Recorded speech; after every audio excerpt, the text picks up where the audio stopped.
Oh yeah, definitely Coach Jay. Just things I thought I was already good at, he made it clear to me that I wasn't as good as I thought I was, and I like that. You know, someone that's going to challenge me and push me in areas where I thought I wouldn't be pushed.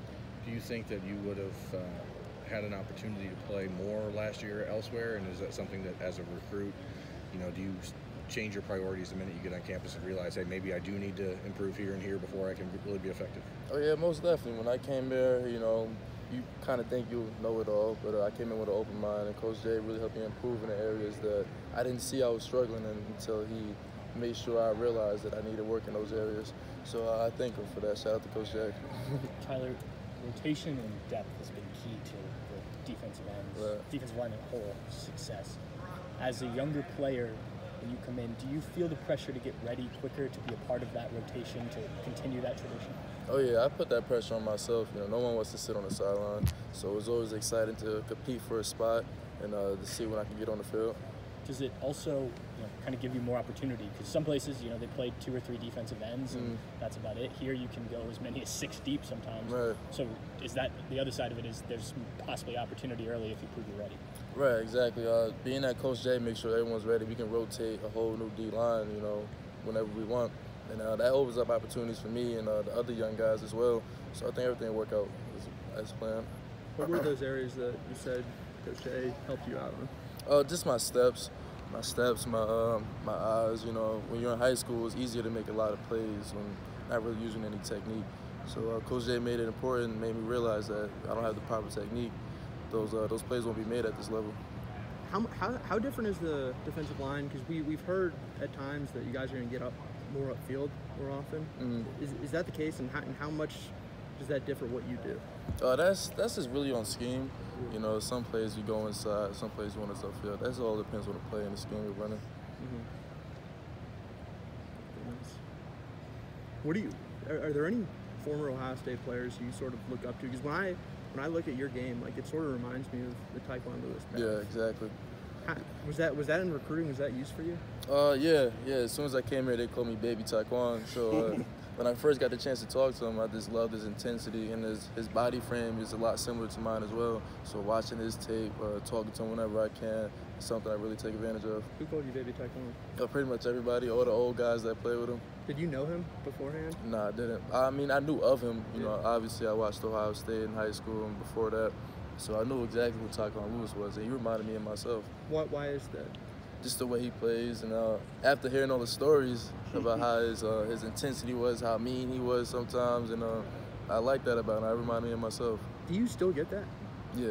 Really? Yeah. Is that? Do they still call you Baby Tyquan now? Yeah, from time to time. Maybe it'll be like medium-sized Tyquan. Medium-sized, working my way up. Yeah. When you watch him, what do you look at that you try to learn? His strength and how much he uses his hands. Because, with the bigger DNs, they kind of rely on their power. And I didn't really want to be like that one-dimensional. So I see him use his hands a lot. That's something I want to improve on. That's something I like about him as well. He's someone, too, that I think did move inside at times. And is that something that you're comfortable with, too? Yeah, absolutely. Yeah. And sliding inside is really an advantage for those guys that played outside for the most part. With the slower guys on the inside, like the guards and all that. So you take advantage of that and make plays. How much do you do that? Pretty much whenever the scheme is called, so a few times. Yeah. How has Javonte Jean-Baptiste looked in his second year? Where is he now compared to where he was when he came in? He's made a giant step from last year. Javonte, he's going to be a big part of this defense. He's been doing a lot on the field to get himself ready as far as studying, getting his weight up, going hard in the weight room just to make sure he's ready to play. I feel like it's going to be a big year for him. I remember talking to him at the end of last year, and he said that the weight was the big thing that he wanted to get up. I don't even remember. It was something like 30 pounds. It was a lot of weight. Yeah. Did he get there? Yeah, I'm pretty sure he's there. He probably got about 10 more to go, but he's made a big step because, we had some linebackers that was heavier than him. You can't have that at the end. But, yeah, shout out to Javonte, man. He's been working hard. Coach Day said after spring, flipping to the offensive side, that the offensive line was his biggest concern. And the other day he told us that he was more comfortable with the depth there than he had been his entire time at Ohio State. You go against these guys daily. How much have you seen improvement from the end of the spring to these first few days of fall camp? For the O-line? Yeah.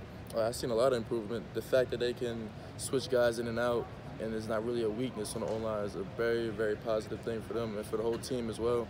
You know, the fact that they're able to, if someone goes down, they don't have to be concerned about letting up sacks from that particular side. So yeah, they've made a big improvement. So you're not seeing a drop off when one guy steps in and another guy. Oh no, they all get into that game ready phase. They'll be there soon. Who's the guy who's toughest for you to go up against? I'll say Josh Allaby. Really? Josh Why is Allaby. I would say his first punch. His first punch is always something that kind of catches me off guard. You know, we compete every day, you know, but it's going to be a big year for him too. Taking up that spot from Isaiah Prince last year, I think he's ready for it. Mm-hmm. And Zach Harrison, I know he came in with a lot of hype, and now he's been through it maybe 6 months or so. Mm-hmm. Where's he now compared to where he used to be? Oh, he's keep making progress every day. That's something I like about him. I'm very excited for him as well. And he's a big athletic kid. I think he ran like a 4.4 or something like that. So running that at the end is always an advantage, you know. So yeah, I'm excited for Zach. I appreciate it. Thank you.